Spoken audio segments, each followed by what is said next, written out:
Good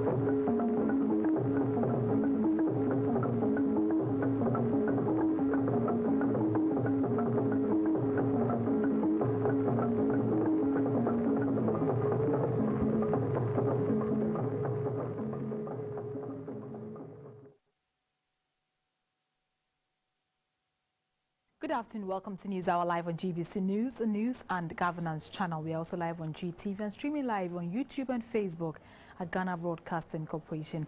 My name is Micheline Taka. You're most welcome. About 3,350 out of the over 6,000 students of the Kwame Nkrumah University of Science and Technology, KNUST, whose programs of study were deferred for non-payment of fees, have had their status restored. Of the number, 600 Ghanaian students and 750 foreign students made personal payments, while the Dean of Students Scholarship Scheme catered for some 2,200 students. This follows a window of opportunity offered by the management of the university to the affected students to pay the fees and have their status restored. We have on the line our Ashanti Regional Correspondent, Nicholas Osei-Wusu, to update us on this developing story. Hello, good afternoon, Nicholas. Your call has been put on. Well, we're still trying to get through to Nicholas. We will bring him on once we get him. We'll move on now to still on the Kwame Nkrumah University of Science and Technology. We know that they have deferred some 6,000 students for non-payment of fees. So far, over 3,350 of the deferred students have been reinstated. On GTV Breakfast Show this morning, the aspiring national women organizer, Madame Ellen Amadako, advised students to set their priorities right and not to use their school fees for investments. Actually speaking on behalf of those who actually did use it for real business, that I don't want to kill their spirits because it is good, but they should just have their priorities set right. Those who genuinely had issues. I've been a student, I've gone through the process where you really do not have the money to pay for your fees. It's a tough situation to be in. And if it means you have to lose a whole year of school, it's not pleasant.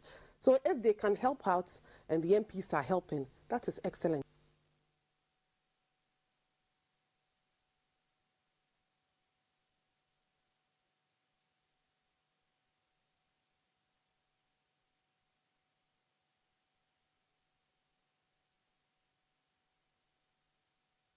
Our Ashanti Regional Correspondent, Nicholas Osei-Wusu, is back on the line. Hello, good afternoon, Nicholas.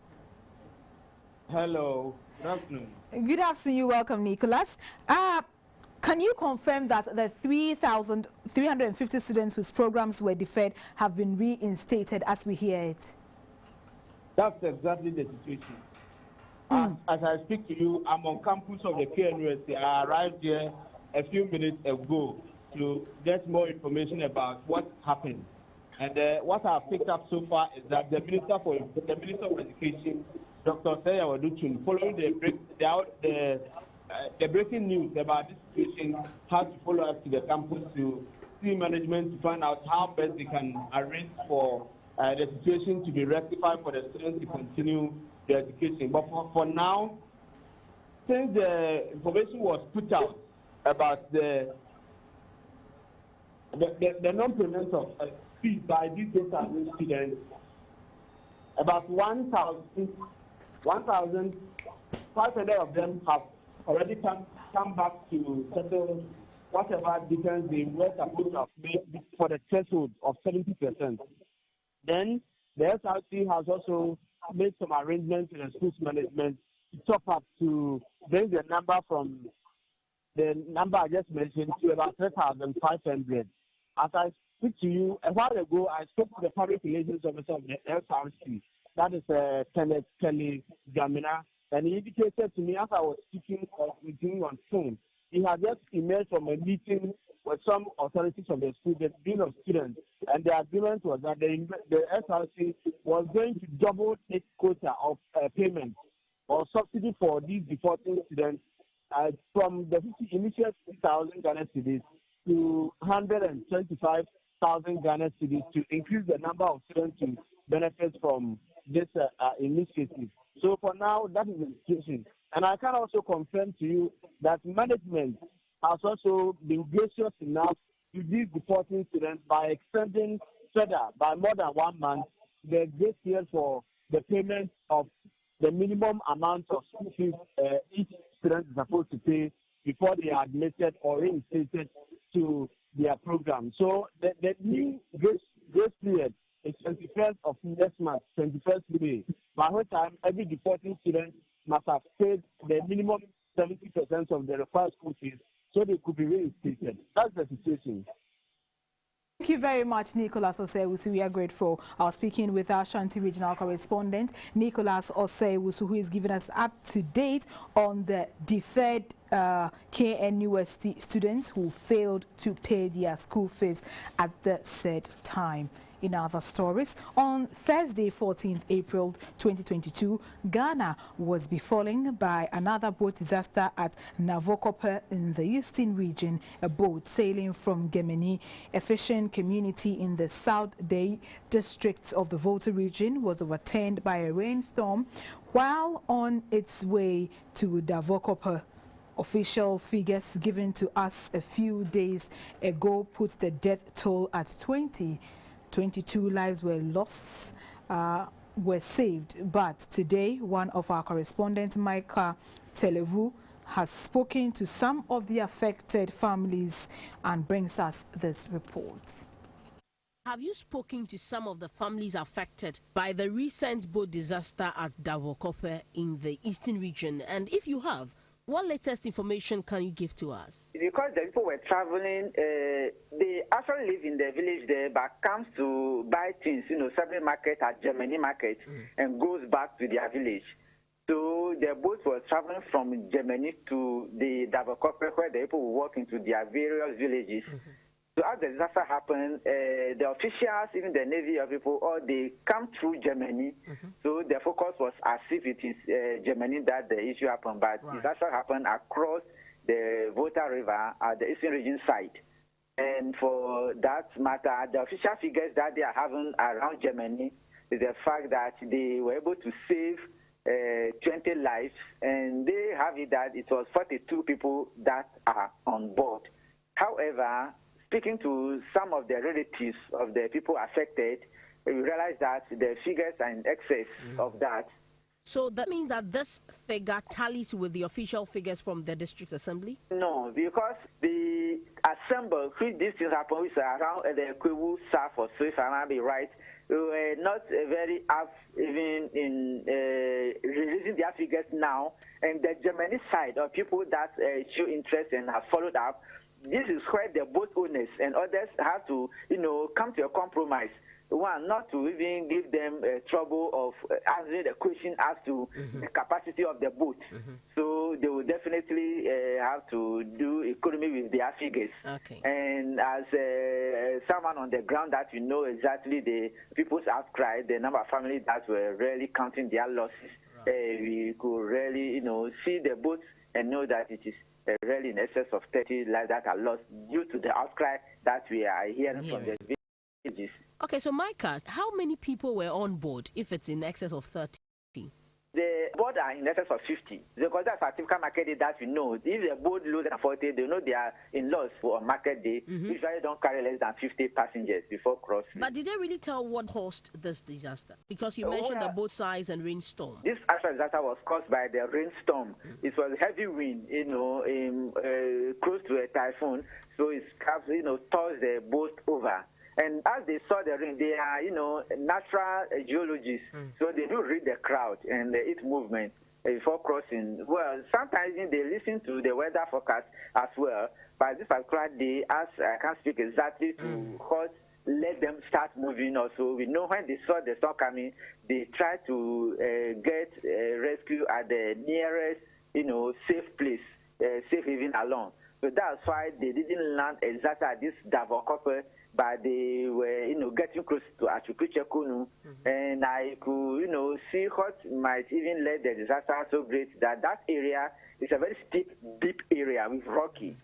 And most of the travelers there also are not the usual dwellers of the area that are very good to swimming. because there are more of a labor hands on board who are not very used to swimming, it makes it difficult with the storm. The majority leader, Mr. Osechimen Sabonsu, says the government has already rolled out implementation of the electronic transaction levy following presidential accents of the bill. He was reacting to a question on the injunction application filed against the e-levy by the National Democratic Congress members of parliament on April 19. The minister indicated to us that the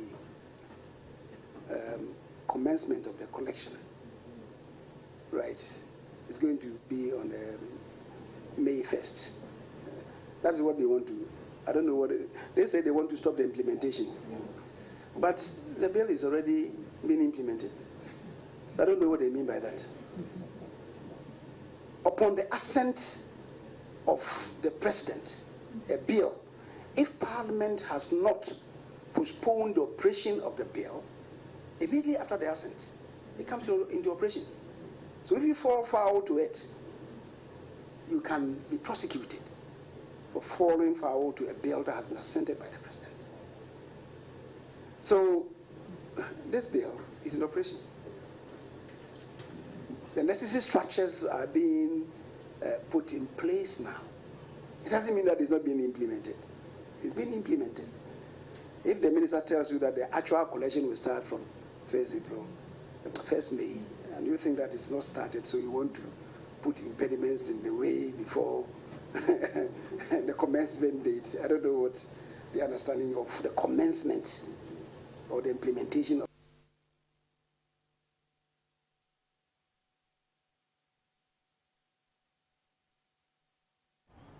Management of the Volta River Authority of the Northern Electricity Company VRA NEDCO in the Bono East region is to embark on an operation to arrest people who engage in illegal power connection and prosecute them. The operation seeks to identify illegal connections, disconnect and arrest culprits to be prosecuted to help reduce frequent power challenges in the region. It is also to increase its revenue mobilization. Our Bono East regional correspondent Samuel Ayama is with the Bono East regional manager of VRA NEDCO, Mr. John Mumuni Tayari, and joins us live for more details.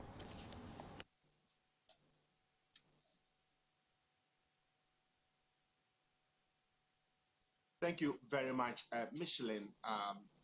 Here in the Bono East region, we've had a lot of issues concerning the illegal connections here, and I'm here with the regional manager to tell us more, and then also tell us what the outfit is doing to climb down these issues that they are battling with here. So, welcome to GBC News. Tell us some of the measures your outfit is putting in place to deal with illegal connections in the region. Okay. Thank you very much, Samuel. Over here, we are trying to control the illegal connection menace.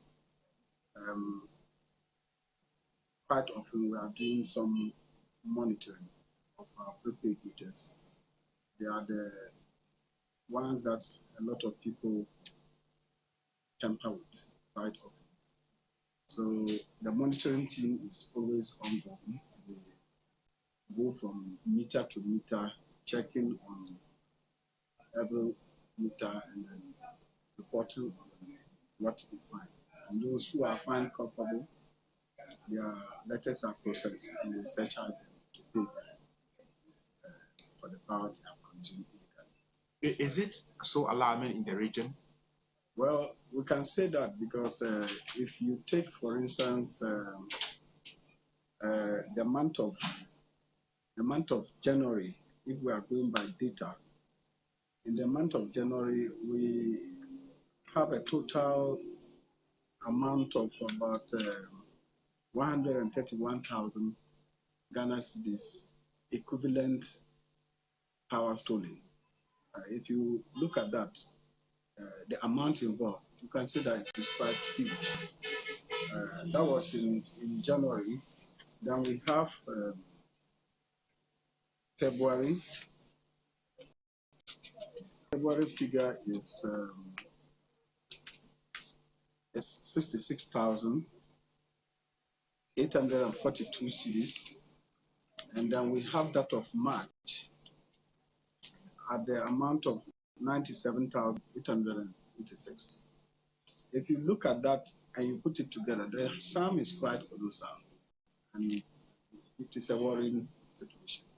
So you mentioned some of the measures you are putting in place. Is it enough in getting these issues solved? We are doing our part because the installation of the smart prepaid meters is one of the measures we are taking. This meter, we usually will hang it on the pole, and then the customer interface unit is in the customer's room. So we are trying as much as possible to limit the customer's direct contact with the meter. So it is one of the measures. And some of the customers are also complaining that sometimes they will come and the amount they are asked to pay is quite huge. They don't believe they've consumed that amount of lights that you are asking them, or your outfit is asking them to pay. That is the reason why we are introducing the prepaid meter. You will consume the power, you will determine how much power you consume. So in the case of the postpaid meters, they are not careful about how much they use power. They only get to know how much is involved at the end of the month. And so they are not cautious. But with the introduction of the prepaid, especially the smart meter, knowledgeable of how much power you are consuming at every time, because the meter is able to, you can ascertain how much power you consume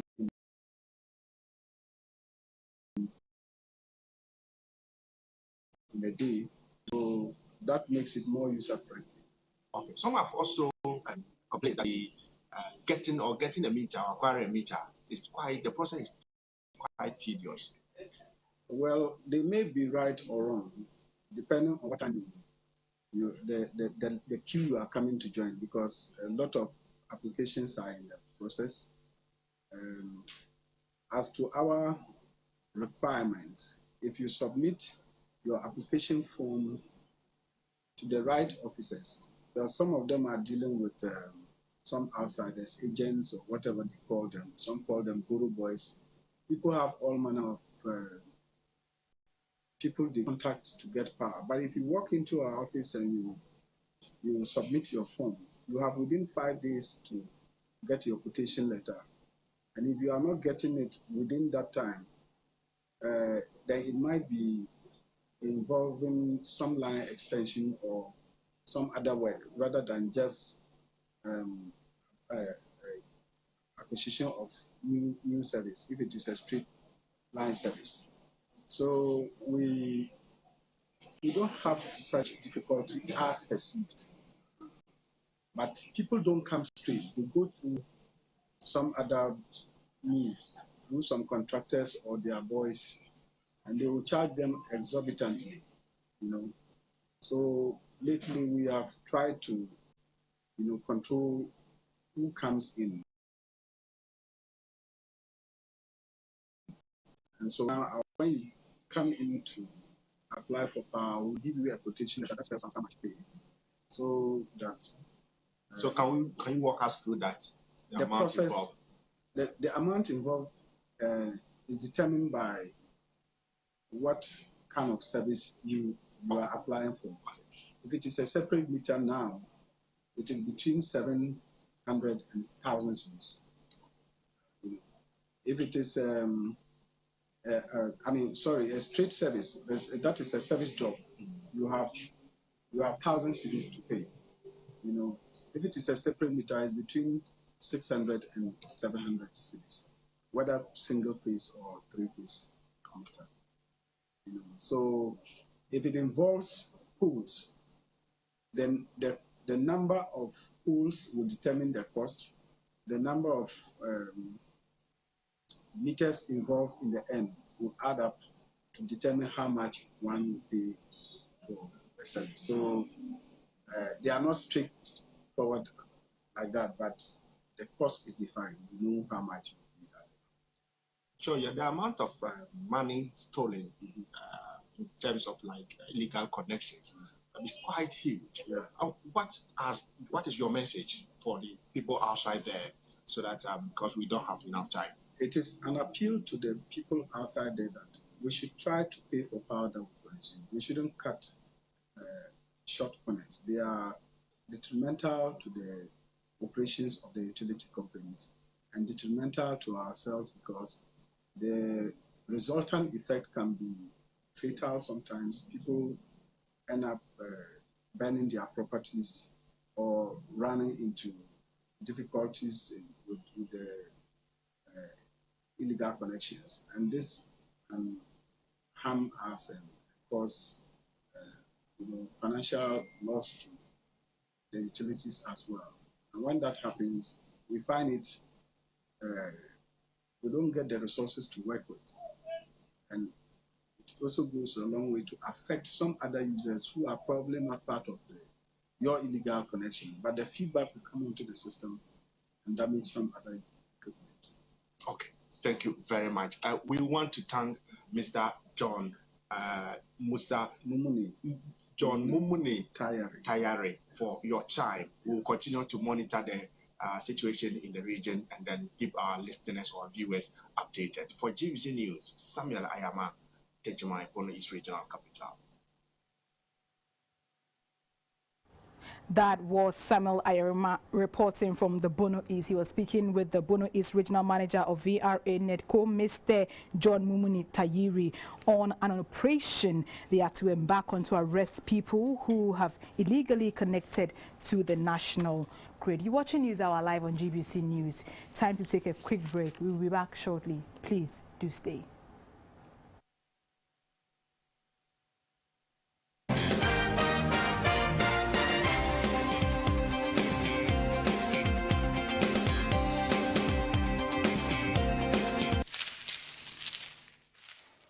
They entered through the back door as angels, but later metamorphosed in sheepskin.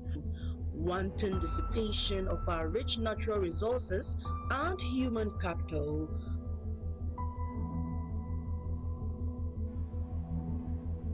Our relatives got trapped in a lonely, narrow pathway.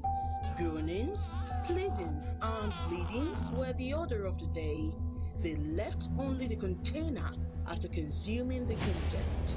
What is the state of the leftovers? Remnants of slave masters.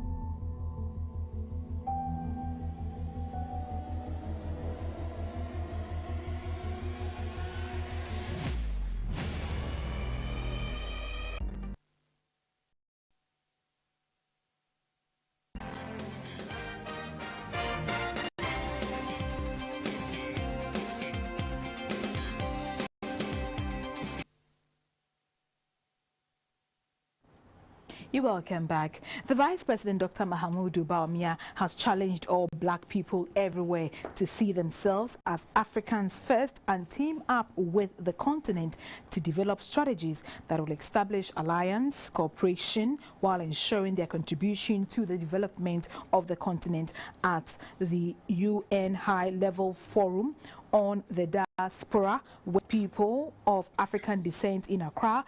Dr. Bawumia said Africa needs all her people in the diaspora to build economic partnership and financial freedom for the people of her continent.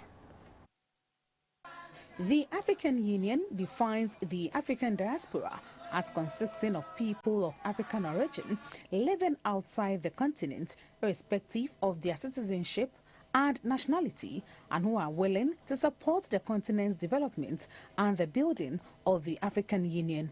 In 2021, the inaugural celebration of International Day for People of African Descent was hosted by the government of Costa Rica. This followed a resolution adopted by the United Nations based on a proposal by Costa Rica to observe the day in recognition of the history, legacy, and contributions of the African diaspora worldwide. The African Forum is part of the United Nations Fora to advance the rights of people of African descent by promoting recognition, justice, and development. With the theme, People of African Descent, accelerating the commitment for recognition, advancement of rights, justice, and development, the high-level meeting, dubbed the Return Mission, is promoting dialogue and advocacy on areas that would enhance inclusion and the well-being of people of African descent. It is being attended by the Vice President of Costa Rica, Epsi Campbell-Barr, and her team from the Central American country. The United Nations Under-Secretary General, Dr. Natalia Kanem, described this reunion as necessary for the development of the African continent. You know, people say, why do you like that Ghana so much? It's the people. When you get to be an elder like me, come to Ghana.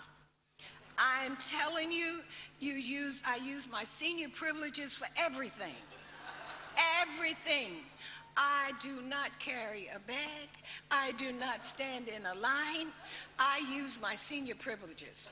So that's why I can look like this at 72.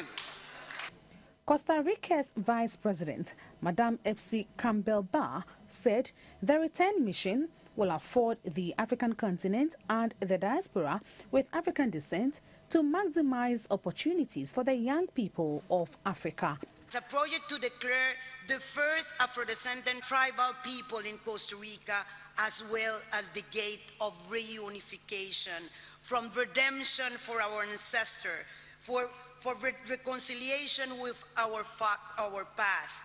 A wonderful project that creates the necessary symbolism to reunite us with Africa and build an extraordinary bridge for the future. Ghana's Vice President, Dr. Mahmoud Bawumia, said it is important for the 6th region of Africa, which is the diaspora with African descent, and the diaspora to explore opportunities to develop the continent. People of African descent have a story only they can tell and should not be sidelined in discussions on the advancement of the protection of rights and demanding for equity.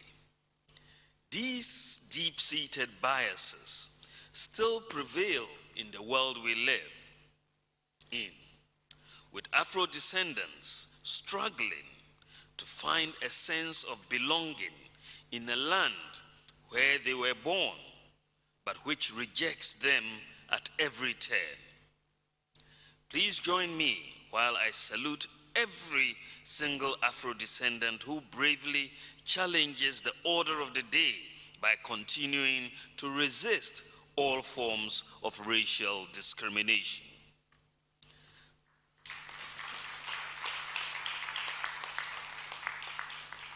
Afro-descendants are Africans, no matter where they come from.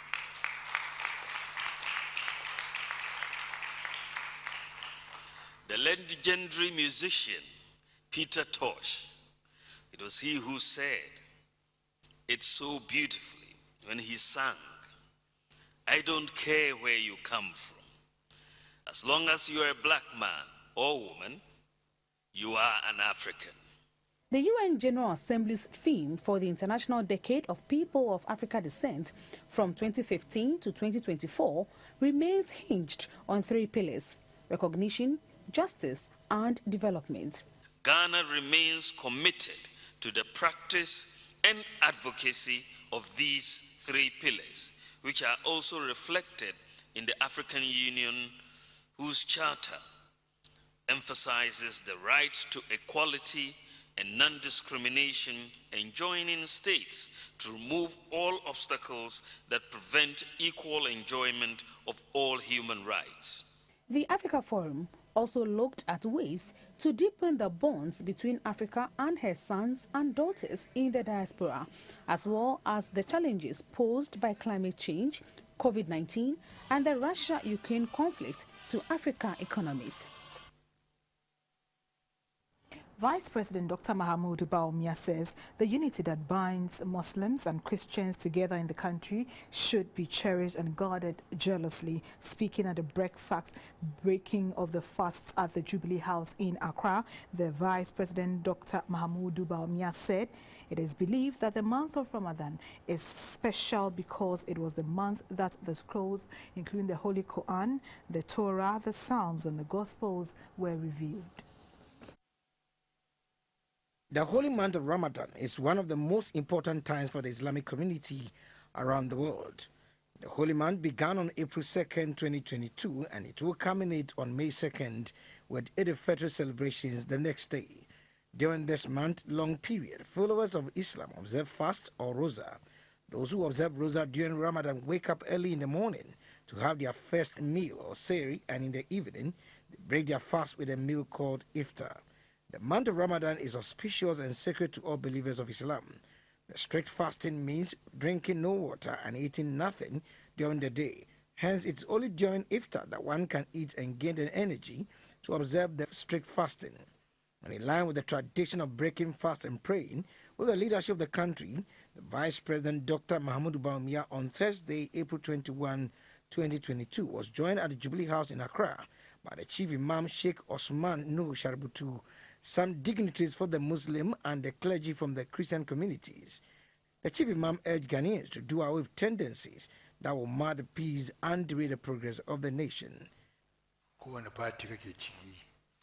Whatever party you belong to, let us not allow that to divide us. We must rather get united in doing things that will be of benefit to the whole nation. Let us get united, bonded together, so that we can help our nation. Whatever will be an evil for our country, let us all, get together and fight it. The former parish priest of the Christ the King, Father Campbell, lauded the Vice President and his wife for the support they have extended to the lepers at the Weja Leprosarium.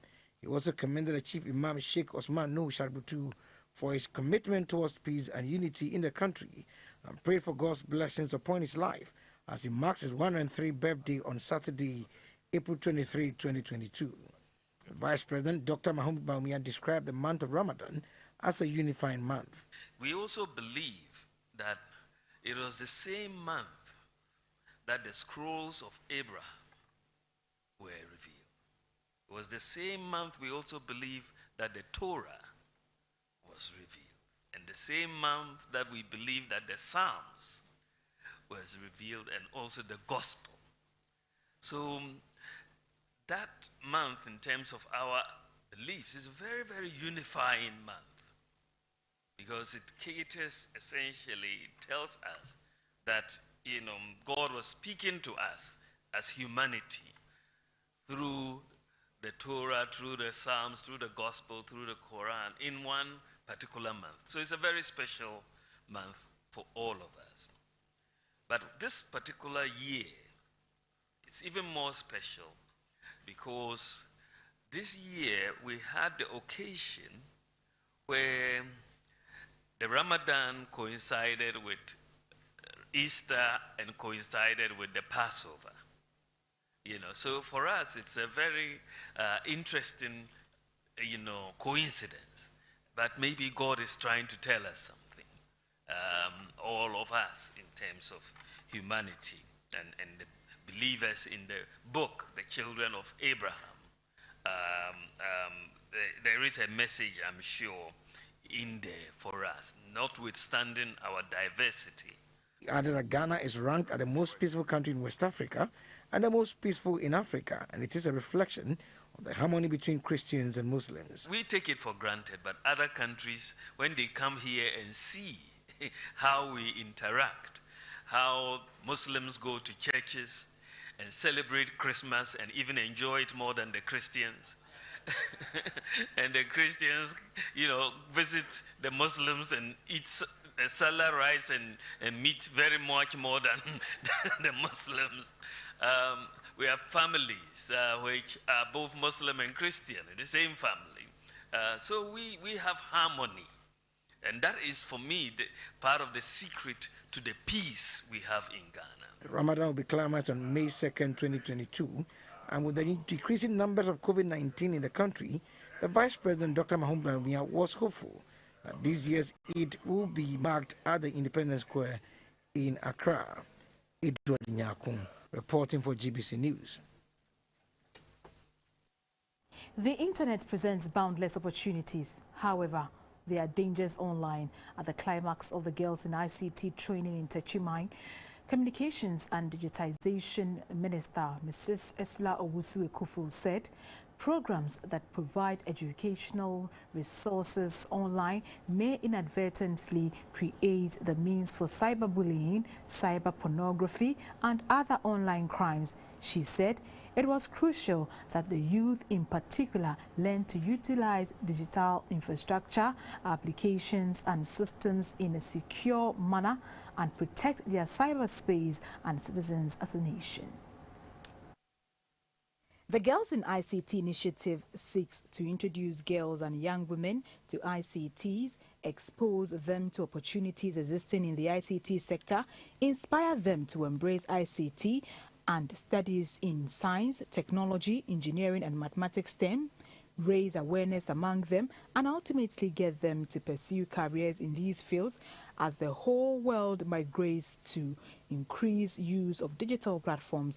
The Bono East Regional Minister, Mr. Kwesi Edujan, said the SDG agenda cannot be achieved if girls and women were left out of the IT industry.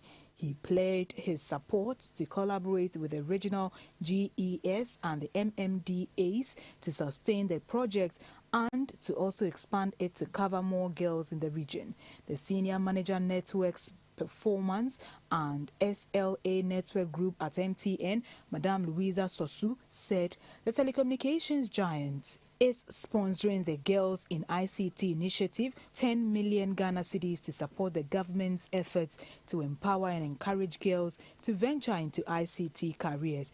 The Nifahene of the Techimai Traditional Council, Nana Boachia Meyao Pentemprem, urged stakeholders of the cyber ecosystem to leverage on emerging technologies through cybersecurity for the socio-economic benefits for all. The Minister for Communications and Digitization, Mrs. Esla Owusu-Ekufu, said there are safety concerns in the digital world, and the more they engage on digital platforms and the cyberspace, the more opportunity cyber criminals also have to infiltrate their systems and cause them harm. Top 100 girls received laptops, but the best 3 received a cash award and other incentives. Top 20 girls will have cyber labs built and equipped in the schools where there are no labs, and refurbishment for those that have labs or in their districts. Teachers of top 10 girls received laptops, and regional and district girl education officers received laptops. 5,000 girls in the Bono East, Savannah, Ahafo and northern regions are expected to benefit from the Girls in ICT initiative this year.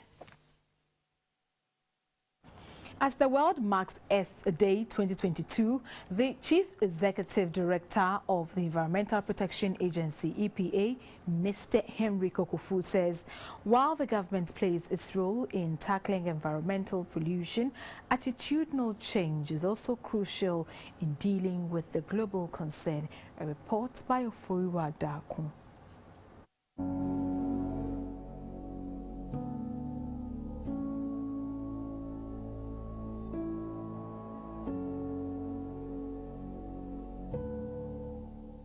The prevalence of environmental pollution began with the birth of the Industrial Revolution and has not slowed down since then.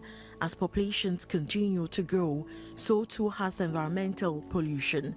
This has created a serious global problem that continues to affect biodiversity, ecosystems, and human health worldwide. While pollution can take several forms, the 3 major types are air, land and water pollution. According to the Executive Director of the Environmental Protection Agency, EPA, Mr. Henry Kokofu, humans contribute to each of these every day. The environmental pollution has three main pillars. I mean, the water bodies, the land, and the atmosphere. So whichever way you find it yourself, you come down to water because you need the water cycle to be efficient enough so we can continuously enjoy life on Earth. We have a huge challenge on that sector, and most of the activities has to do with human attitudes. We have got to change. People do not appreciate the importance of running water, surface water. And they think it's as good as even a rubbish dump or refuse dump, which is very unfortunate. We all do know that water is life, and protecting the sanctity of water is for our own very existence. So it's good and important we bring in all these things to fore and for the public to know, create the necessary awareness and the education.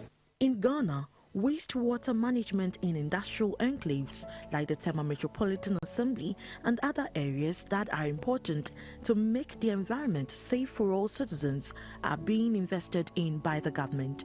When asked about the current state of Ghana's water bodies and the environment in general, this is what Mr. Kukufu had to say.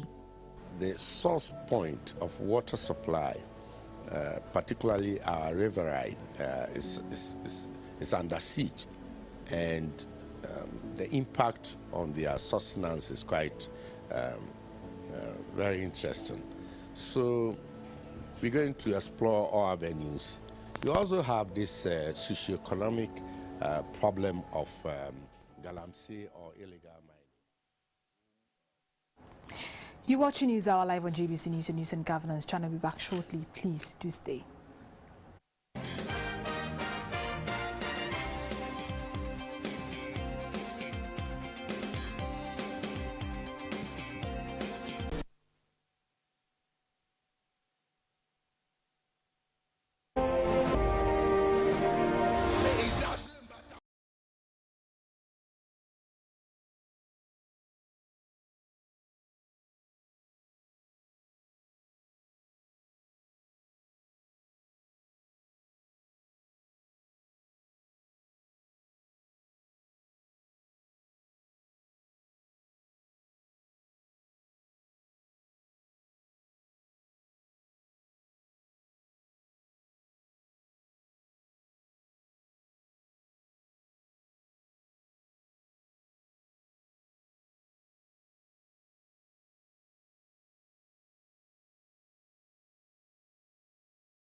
You're watching News Hour live on GBC News, your news and governance channel. Ghana targets to reduce carbon dioxide emissions by 64 million tons by 2030. The Deputy Minister for Energy, Dr. Mohammed Amin Adam, says it will take policy actions towards increasing renewable energy levels in our energy mix by 10%. If we are to achieve the target, this transition, he says, would come at a huge cost to the country.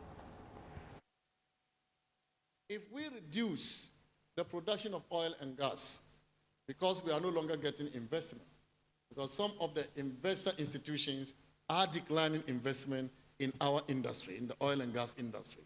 IFC has stopped funding oil and gas projects. The European Bank for Investment has stopped funding oil and gas projects.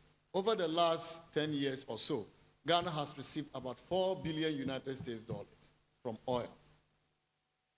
And so what does that mean to us if we stop producing oil and gas? People have invested in downstream infrastructure. All the petrol stations we see around, they are investment. If we gradually do not move towards electric vehicles, and rather we use a radical approach to adopting EVs, what becomes of these assets? They certainly become stranded assets. And we believe that climate financing and how we position Ghana's economy in transitioning in this energy transition is very critical to our economy. It's all about striking the balance of where we want to go to as a country. What are the available options that we can explore in this quest to transition from fossil fuel to cleaner energy? And I must also reiterate that we don't have to sacrifice the very investment we have made now and enjoying as a developing country in the quest for us to transition very fast. It's better for us to have homegrown solutions in respect to our climate change and in all aspects, that's business, economic, and even financing.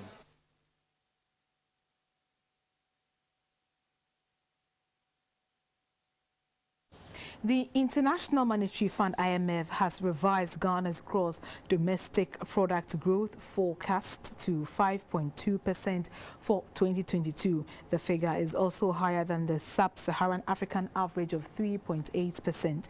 This comes after the fund had earlier projected a growth of 6.2% for 2022, which was much higher than that of the 4.7% growth rate projected in 2021.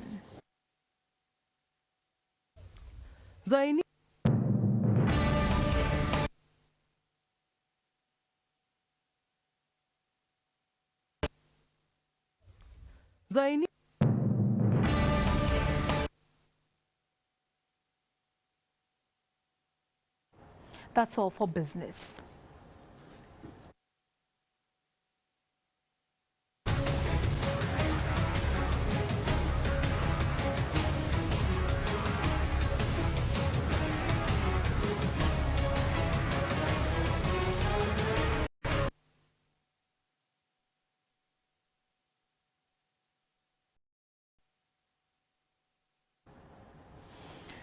On the international front,